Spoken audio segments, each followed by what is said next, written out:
Story makers, are you ready? It's time for your next Story Maker show with me, Rosie Tells Tales, and your favourite authors and illustrators.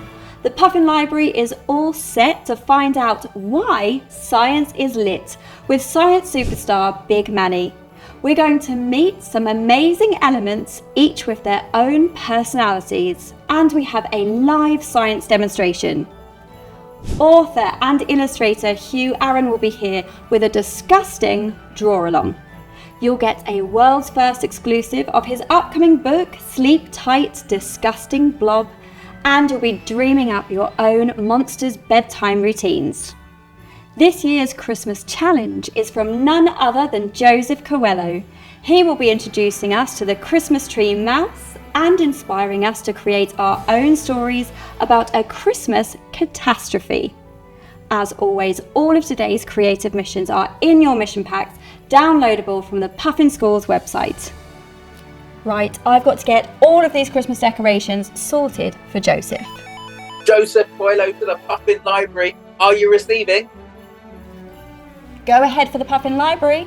Could you send the story makers to CTCA ASAP? Copy that. Can I just check, do you mean the Christmas Tree Critters Academy? That's the one. Oh, and could you ask them to bring a clothes peg, please? Copy that. Story makers, it is time for your Christmas mission with Joseph Coelho, and it sounds like you're going to be needing one of these.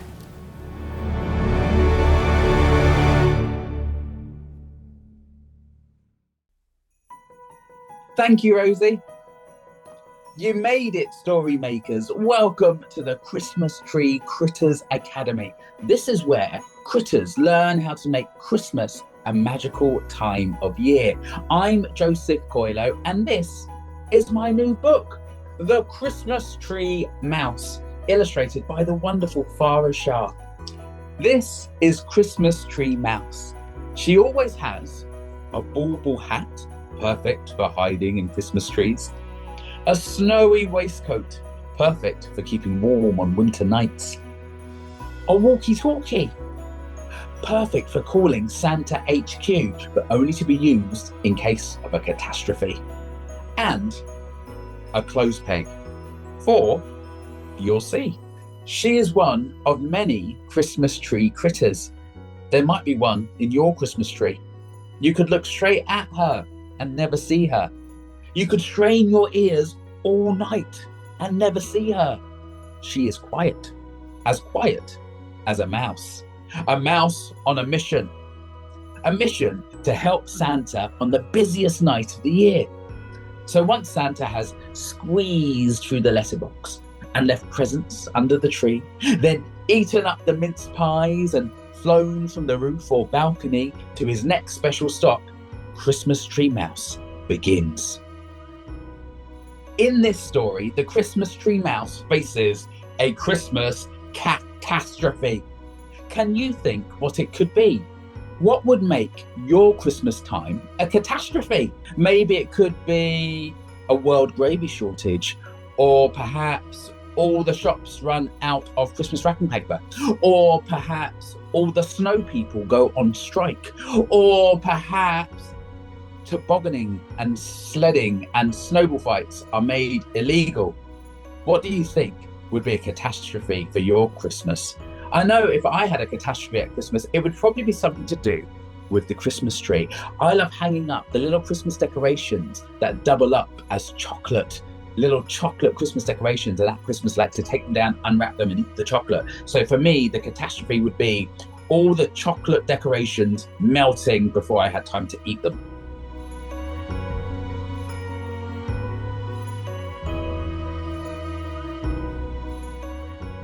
Uh-oh, there's a problem, a big problem. A problem with eyes wide and bright. A problem with teeth and claws and fur. A problem that leaps with a surprising purr. What could it be?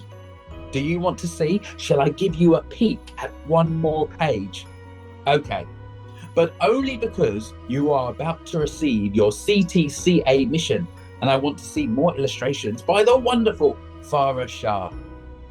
I absolutely love Farah's illustrations for the Christmas tree mouse. It was such a pleasure working with her on this book, and doubly special because it's Farah's first book, her debut book. I think she did an outstanding job bringing Christmas tree mouse to life with her little bauble hat and her little furry coat, and as well as Christmas tree mouse, a terrible beast with fur and claws and a surprising purr. Just like the Christmas tree mouse, you are going to be set a Christmas mission. You'll need to choose a critter from the list, create their official CTCA pass, and set your critter a Christmas mission. But of course, you must give them a catastrophe to solve in order to save Christmas. I'm excited for your Christmas tree critters to join the Academy, and I can't wait to read about what they get up to. You've got even more missions to do, so you better get back to the library. Bye, story makers. I think I need to go back and check for Christmas tree critters in here. We love adding your stories to our library, so send them to us at puffinschools@penguinrandomhouse.co.uk. And if your critters do manage to save Christmas, you'll also find an official CTCA certificate in your mission packs.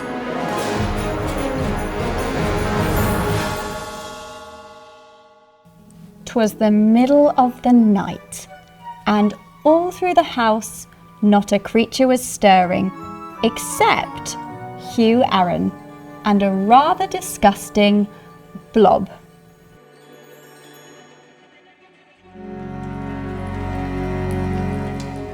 Here, at the end of a well-spent day, a yawning blob I see. Reach out your weary tentacles and come upstairs with me. For all creatures, grim and evil, under the tired sun, are settling down, and so must you, my horrible little one. The Dark Lord in his tower is sleepy. The Yeti has turned off her light. The unspeakable horror is sucking its thumb. The cyborg's on charge for the night. The phantom's haunting is done for the day. The Minotaur's laid down her head. The demons had Calpol for his tickly cough. It's time to go to bed. Ew! What a load of disgusting blobs. No, sorry, disgusting story makers. I'm Huw Aaron, and you are the first children in the world to have seen those pages from my upcoming book. Warning, do not go near this book if you want a fluffy, cuddly bedtime story. This is not that story. This is the anti-bedtime story, packed full of monsters and blobs. The idea first came to me late one night when I couldn't sleep. My wife has a saying when this happens: I can hear you thinking, go and scribble it down. So I went to sit at my desk in my sleepy state. What I drew was a couple of blobby monsters and a sentence, and then I went back to bed. The sentence that I wrote was, sleep tight, disgusting blob. Here's the piece of paper that I drew. I like the idea of this grown-up blobby monster trying to get little Blob to sleep. So I started doodling a few more monsters settling down to bed, and before I knew it, I was writing a rhyme to match, which became a book. Sometimes stories sneak up on you like that.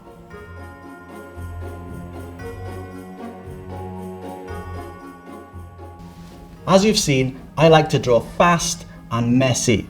And as we're drawing disgusting blobs, how about we think of the most messy, disgusting stuff we can use to draw a blob with? You know, the worst thing is old crayons. I've been rooting around in an old drawer to find crayons which are disgusting and manky and horrible. Go and find some. Use the most disgusting crayons you can.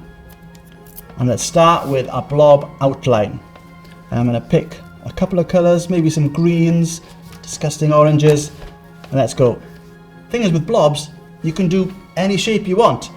Even close your eyes. Let's go like that. How's that? Fill that in. perfect blob shape. Next, eyes.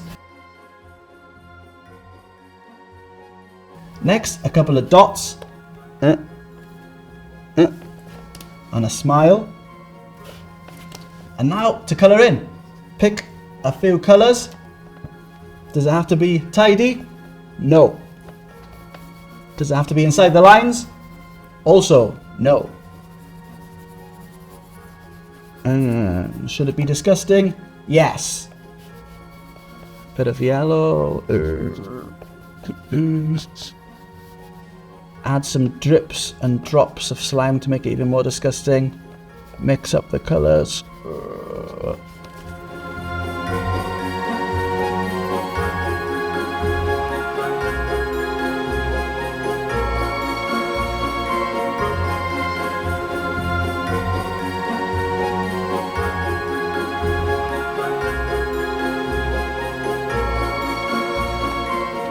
Right, I think I'm done.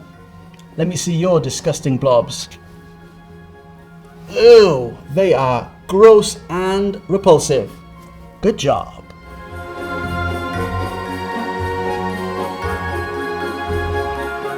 It's not just blobs that I like to draw. The book's got a load of other monsters too, all doing normal bedtime things. Did you notice the little demon getting his medicine? The Yeti switching off his cave light, or the Minotaur reading her mazes book? Who else is there? Oh yes, Dracula brushing his fangs. Who hates drying their hair before bed?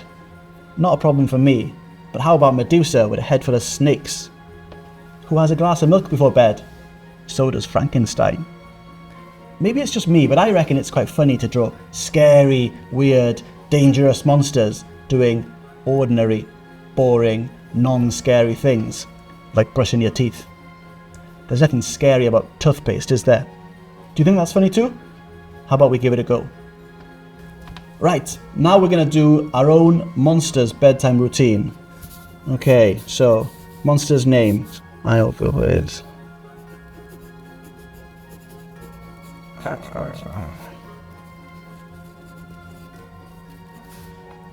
Bedtime for our Steve is 6:30. This monster's nightmares include duckies. Bedtime routine. Let's think of the most boring, average things that you do every day before going to bed. I will choose brushing hair.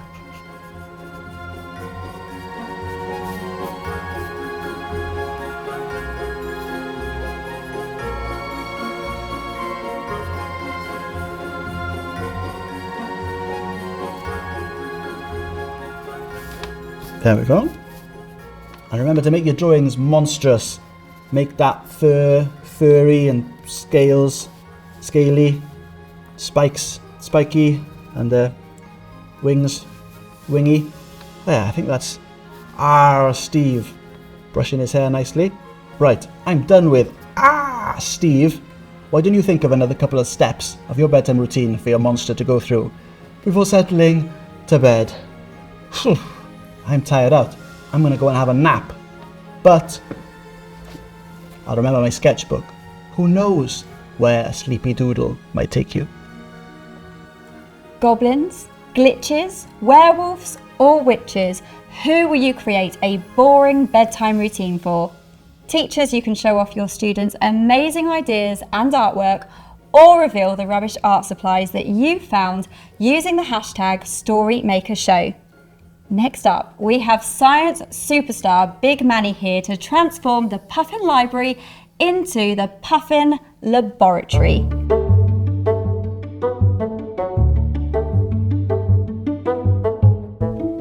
Hi story makers, I'm Emmanuel, but you might know me as Big Manny. I'm a scientist who shares mad cool science experiments online. I first started filming science videos for my own students, but now my live experiments are watched by millions. My new book, Science is Lit, is full of science experiments that you can do in the classroom or at home. Alright, cool. So today we're going to be doing a chemistry thing. We're going to meet some amazing elements that have their own personalities, which you can use to make mad cool stories. And of course, I've got a mad cool experiment you can do in your classrooms. Alright, boom. In science, we learn about the things that we cannot see, like the invisible waves that control the screens you're watching right now. Chemistry is the study of matter, which is basically all the stuff in the universe. Now, matter comes in 3 different forms. We've got solids, liquids, and gases. You are made of this matter, and so is this book. When we break down matter into its simplest form, what we're left with is an element. Now, an element is a substance that can't be broken down into smaller parts or changed into something else. Elements are made up of atoms, which are like tiny building blocks that make up everything in the universe, like how Lego bricks are used to build a Lego house. Elements consist of only one type of atom, like a Lego house with all the same colored bricks.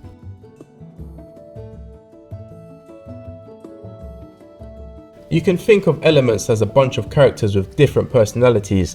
Experiments teach us how these different characters are going to react to each other. Now, one of the key elements that we're going to meet is the main man, oxygen. Now, oxygen is literally everywhere. You can't escape it. Get ready, take a big deep breath. You're literally breathing in oxygen right now. So let's meet the main man, oxygen. Oxygen has so many friends, they can't keep track of them all. Loves getting lit, hanging out with hydrogen. H2 plus O equals water.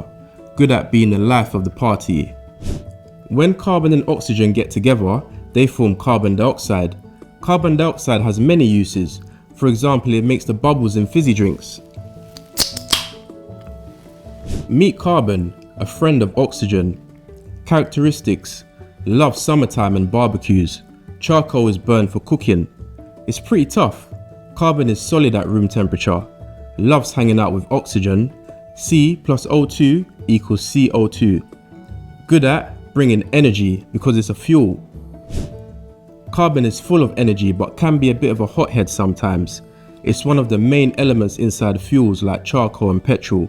Carbon loves being burned. After a heated session, carbon likes to chill with oxygen. The two bond to form carbon dioxide. That's the gas we breathe out. Take a big, deep, loud sigh. Say hi to hydrogen. Characteristics: usually chill and light-hearted. Hydrogen is the lightest element. But say the wrong thing and it can get explosive. Hydrogen is very flammable. Loves oxygen. Good at athletics, running and jumping, because hydrogen is light on his feet. Hydrogen is very close with oxygen. They're like a super tight couple.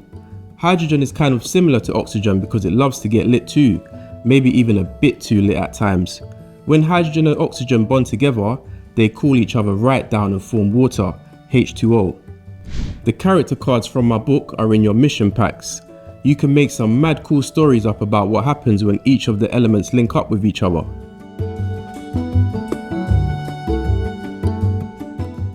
Alright, boom, it's time for a live experiment.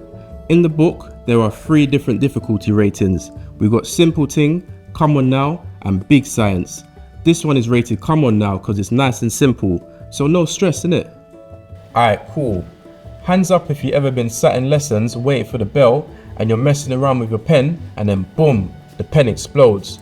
Ink splattered all over your hands, the desk, even on your shirt. But as you try to scrub off those blotches from your skin, have you ever wondered what this stuff is made of? Pen ink is a mixture that contains something we call pigments. Pigments are basically pure color. They're substances that are able to change the color of reflected light so that it appears as a certain shade to the human eye. For example, green ink contains a mixture of yellow and blue pigments to make green. Chromatography allows us to see all the different colored pigments within an ink droplet just by using water. Now, some of the pigments are more soluble than others, which means they dissolve more easily, so the water can carry them up further. This splits the ink into a rainbow of different colored pigments. Alright, boom. We're gonna do a little experiment here in a Puffin Laboratory, and you can do this in your classrooms. We're gonna separate the pigments in some ink and see which pigment is the most soluble. You can find equipment and instructions in the Story Maker Show mission pack, and in my book, Science is Lit. So we need a small piece of chromatography paper. I'm using filter paper, a ruler, a straw, a pencil, some tweezers, a glass of water, And lastly, we need a felt tip pen. Now you want to use pens without alcohol, like these bad boys.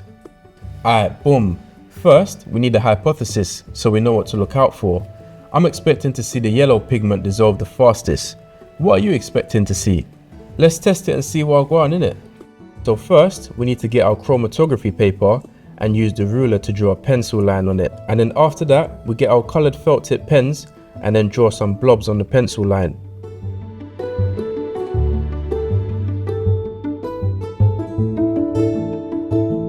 Next, we need to label each blob A, B, C and D. Then we get our straw and we put it through the chromatography paper. And then we place it into the glass of water. We need to make sure that the water is touching the tip of the chromatography paper.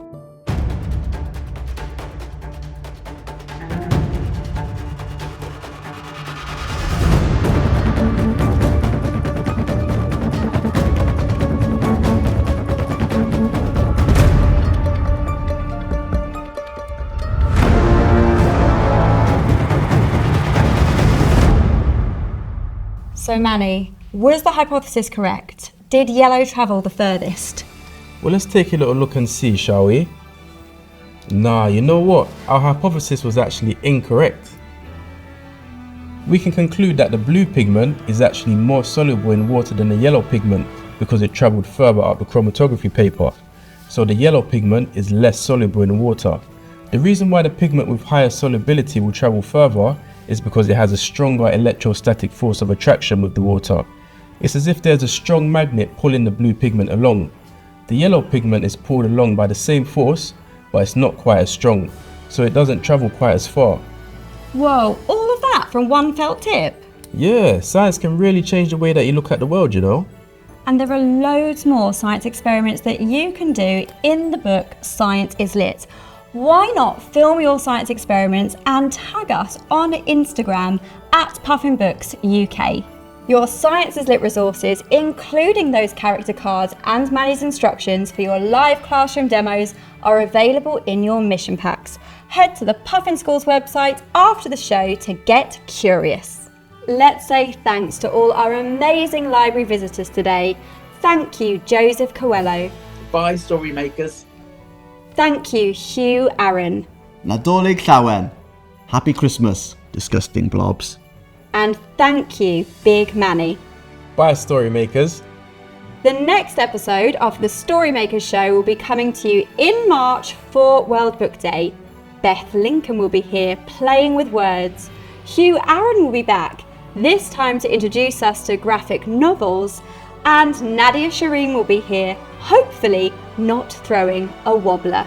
We'll see you then, Storymakers. Season's readings from everyone at Puffin Books.